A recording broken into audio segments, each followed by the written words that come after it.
आपको बहन, इन लोगों से बात कर नेताओं से मिलकर और सभी जो अभी तक देख रही हूं मैं कि सरकार को लेकर सिर्फ एक बात समझ आई है कि झूठों ने झूठों से कहा, झूठों ने झूठों से कहा सच बोलो, सरकारी ऐलान हो गया सच बोलो, घर में झूठों की मंडली जमा है और दरवाजे पे बोर्ड लगा दिया सच बोलो। इतने झूठे लोग आएंगे, बिल्कुल भी डर नहीं है। तो यहाँ पर होने के बाद भी बार बार झूठ करते हैं, झूठ कहते हैं। उस दिन सिंगला साहब के भाग आएंगे, सिंगला साहब की गाड़ी में बैठे हुए हैं, पीए से कलवा रहेंगे कि मैं नहीं हूँ, चंडीगढ़ हूँ। क्या हमें पता नहीं चलेगा? आज नहीं तो कल परसों सीआईडी के माध्यम से कहीं भी कि कहाँ गएंगे, क्या हमें इनका नहीं पता होगा कहाँ गएंगे? मैंने मैडम से कहा, मैडम हमारे पास बहुत अच्छा जरिया है, हमारे पास मीडिया का। मेरा फोन गुम हो गया, भाई किसके पास है मेरा फोन?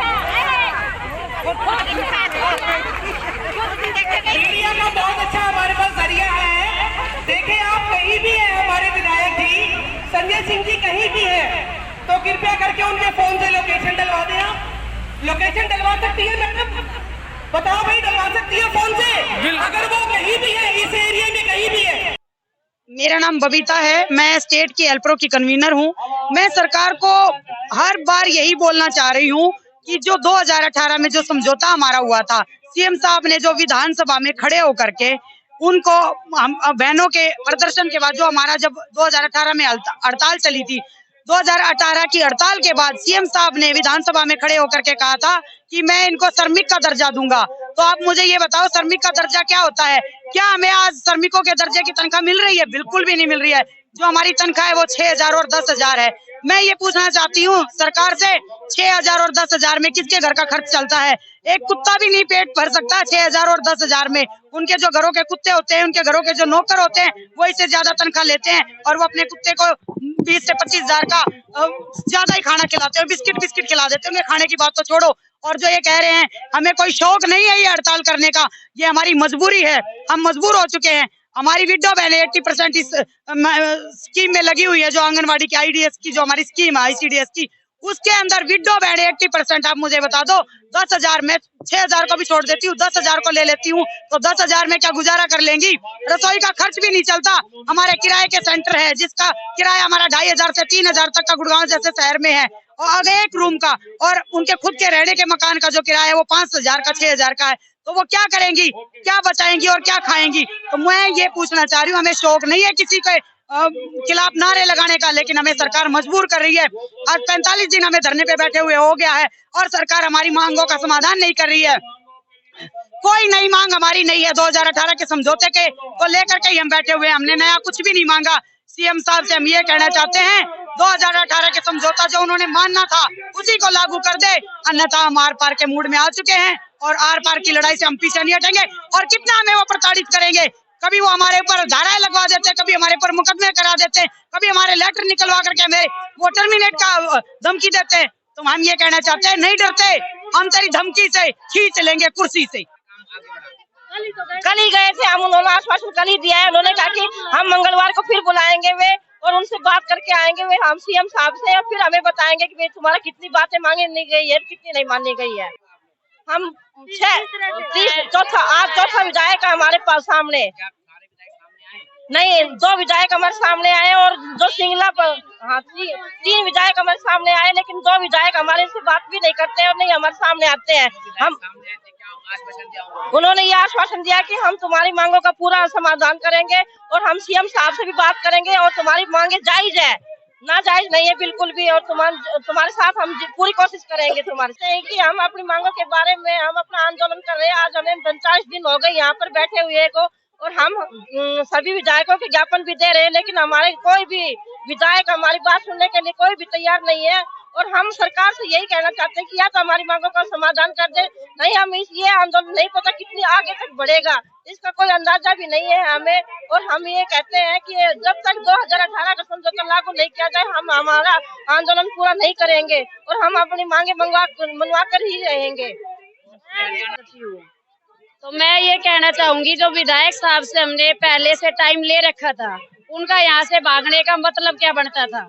क्योंकि हमें उसे टाइम लेके आए, ना कि हम अचानक दावा बोलने आए हैं। और ऐसे विधायक का हम क्या करें जिसे ये शर्म नहीं आती कि हमारी बहनें हम सड़कों पे बैठी हुई है, 45 दिन से बैठे हुए हैं, एक बार भी हमारे विधायक ने हमारी सुध नहीं ली है। और जब आज हम दरवाजे पे आए हैं तो वो यहाँ से चले गए हैं। ये उनके लिए बहुत शर्म की बात है कि वो हमें समय देने के बाद भी यहाँ से चले गए हैं। ऐसे विधायक को हम आने वाले समय में इलेक्शन में नहीं आने देंगे बिल्कुल भी। और ये हमारा शौक नहीं है यहाँ पे आने का, ये हमारी मजबूरी है। जो सरकार ने ये बोल दी कि 1500 वर्कर को 750 हेल्पर को दे दूंगा और अर्ध कुशल और कुशल का दर्जा दे दूंगा, हमने सरकार से नहीं मांगी थी, सरकार ने अपनी मन की बात में बोली थी, लेकिन जब उन्होंने बोल ही दिया है तो अब हम छोड़ेंगे नहीं। हम आर पार की लड़ाई के मूड में है, चाहे सरकार कोई भी हथकंडे अपना ले, लेकिन हम अपना हक अब लेके ही रहेंगे।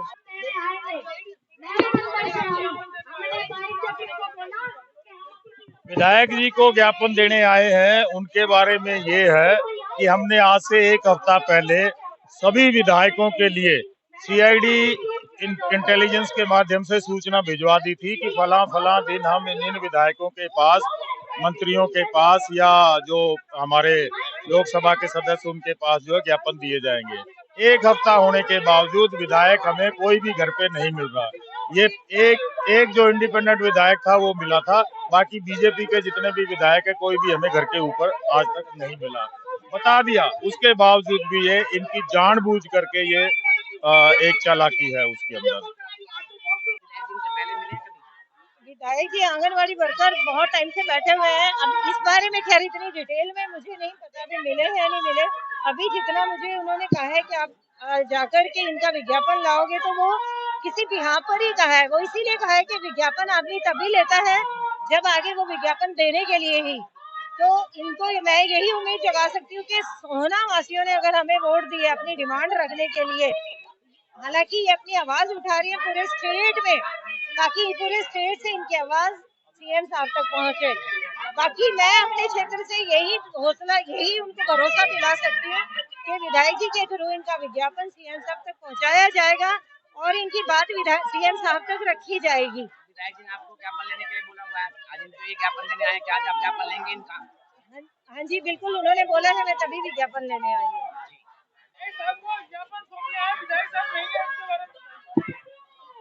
आज अभी मैं यहाँ पर अगर मौजूद हूँ तो मैं विधायक जी के कहने से ही यहाँ पर आई हूँ। अगर विधायक जी को विज्ञापन नहीं लेना होता तो वो मुझे यहाँ पर नहीं भेजते, और विज्ञापन लेना मेरा काम है और उसके बाद विधायक जी को विज्ञापन सौंपना। और ऐसा नहीं है, ये भी अगर ये महिलाएं ठीक कह रही है कि हम अपना ज्ञापन देने आए हैं और हम अपनी डिमांड किसको रखेंगे, तो मैं तो इनको ये भरोसा नहीं है कि विधायक जी होंगे हम विज्ञापन उन्हीं को दें। पर ऐसा नहीं है, विधायक जी को विज्ञापन अगर चाहे मुझे दिया जाता है तो उन्होंने मुझे कहा है, इसीलिए कहा है कि इनका विज्ञापन आगे सीएम साहब तक पहुंचाना और सरकार तक इनकी आवाज पहुंचाना, वो हमारा कार्य है। इनका कार्य है विज्ञापन देने आए हैं तो विज्ञापन देकर जाए। तो अब इससे ज्यादा मैं और क्या कहूँ आपको, लेकिन अब मजबूरी है कि विधायक जी उत्तराखंड में बैठे हुए हैं और ये लोग आए हैं, मैं उन्हीं की मंजूरी से यहाँ पर आई हूँ। अगर इनको लगता है कि विधायक जी विज्ञापन नहीं लेना चाहते, अगर विज्ञापन नहीं लेना चाहते तो वो मुझे भी यहाँ पे आने की मंजूरी नहीं देते। मैं इतना ही कहना चाहूंगी।